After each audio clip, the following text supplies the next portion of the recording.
Bienvenue au bureau des infras. En 2022, Étaline, le laboratoire d'innovation publique de l'État en Pays de la Loire, a lancé son incubateur de projets. C'est un programme d'intrapreneuriat qui a pour objectif d'accompagner les agents publics de l'État à concevoir et améliorer des politiques publiques et des services qui répondent à leurs besoins et à ceux des citoyens. L'incubateur de projet a plusieurs objectifs: acculturer, outiller, former et autonomiser les agents, initier la culture de l'intrapreneuriat au sein des services de l'État, tester rapidement l'impact et la viabilité d'une solution, créer un cadre favorable pour permettre aux agents d'expérimenter et de s'autoriser le droit à l'erreur, et enfin, accompagner des projets avec un fort potentiel de réplicabilité.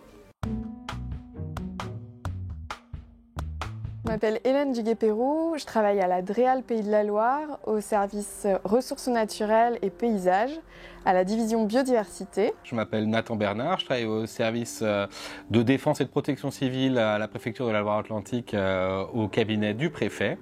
Je travaille aujourd'hui avec mon collègue Sébastien Aubert. Maud Lechat, et je suis responsable du service mission transversale à la DDT de la Mayenne.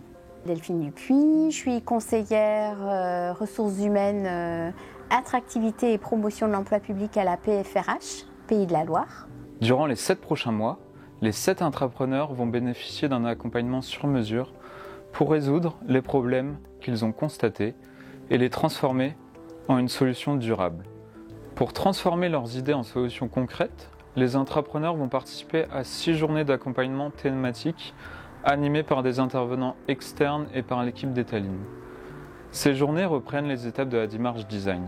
Ces journées mensuelles comprennent des temps de formation et d'acculturation, des temps de travail individuels permettant d'avancer sur chaque projet et également des temps d'échange collectif avec les agents de la promotion.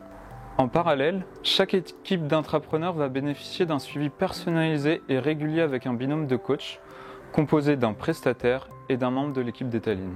Chaque mois, vous pourrez suivre l'avancée des 4 projets de la promotion par l'intermédiaire de notre mini-série de vidéos, le Bureau des Intras. C'est parti!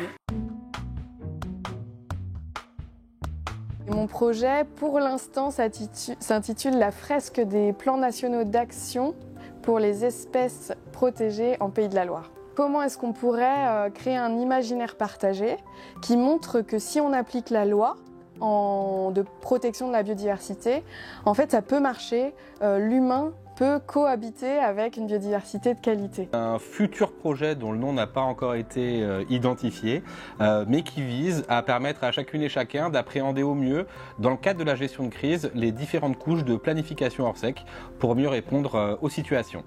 L'idée, c'est de trouver des outils pour que les agents de la DDT puissent porter sereinement les politiques publiques prioritaires du gouvernement avec cette notion de dernier kilomètre sur le territoire. Penser fonction publique, ce sont les agents qui en parlent le mieux. Le projet consiste à faire des agents des ambassadeurs de l'emploi public sur le territoire Pays de la Loire et de donner envie à des candidats potentiels de postuler sur les métiers qui sont offerts chez les employeurs publics. En fait, je suis toute seule pour l'instant sur ce projet parce que c'est une idée que j'ai eue, quelque chose que je ressens. C'est plutôt une intuition que j'ai de ce qui peut ne pas marcher. Et donc j'attends de cet accompagnement un guide en fait, quelque chose qui m'aide à pas regarder que là où mon intuition me mène, mais là où justement des regards croisés, des gens qui connaissent pas forcément non plus le domaine parce que ça va faire 20 ans que je travaille dans ce domaine et donc j'ai peut-être un petit peu oublié que j'ai plein de biais d'expérience, on va dire.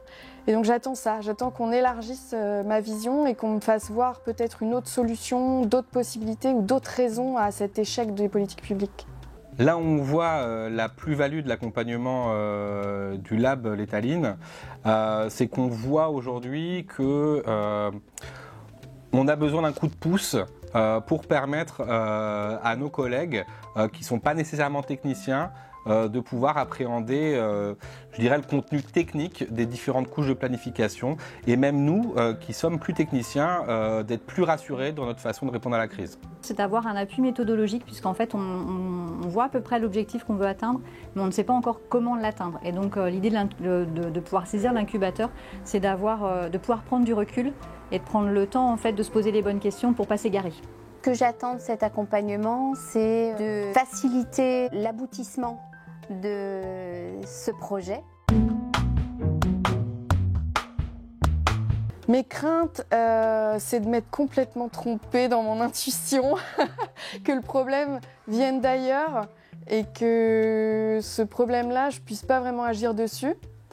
Et donc, mon travail soit un peu vain au quotidien parce que tant qu'on ne change pas les représentations des acteurs réciproques, eh bien, on sera toujours un peu dans l'opposition plutôt que dans le aller ensemble vers une solution, quoi. Et voilà, j'ai un peu peur que mon intuition soit pas la bonne, quoi. Nous, à ce stade, ce qu'on identifie comme peur potentielle, c'est de ne pas pouvoir dégager assez de temps dans notre charge de travail quotidienne. Pour autant, on sait pouvoir être accompagné par nos autorités pour nous laisser aussi la latitude de pouvoir travailler. La première peur, c'est d'embarquer l'équipe sur le mauvais chemin. Et donc, pour le coup, de démotiver l'équipe et de leur avoir fait perdre du temps. La deuxième peur, ce serait d'avoir fait croire à la direction qu'on pouvait faire quelque chose. Ce que je crains le plus, c'est de m'éparpiller, de monter une usine à gaz alors que j'ai envie que ça soit quelque chose de facile et simple. J'ai lâché un peu et je me laisse guider.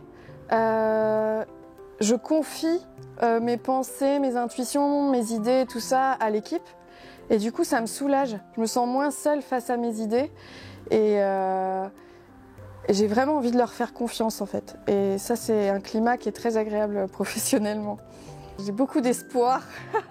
Peut-être trop, j'ai peur d'être déçue, mais là, je suis pas déçue du tout. Aujourd'hui, tout se passe bien. On est dans la journée donc d'embarquement. On rencontre des collègues qui sont dans le même processus que nous, qui partent d'une idée pour arriver à un projet.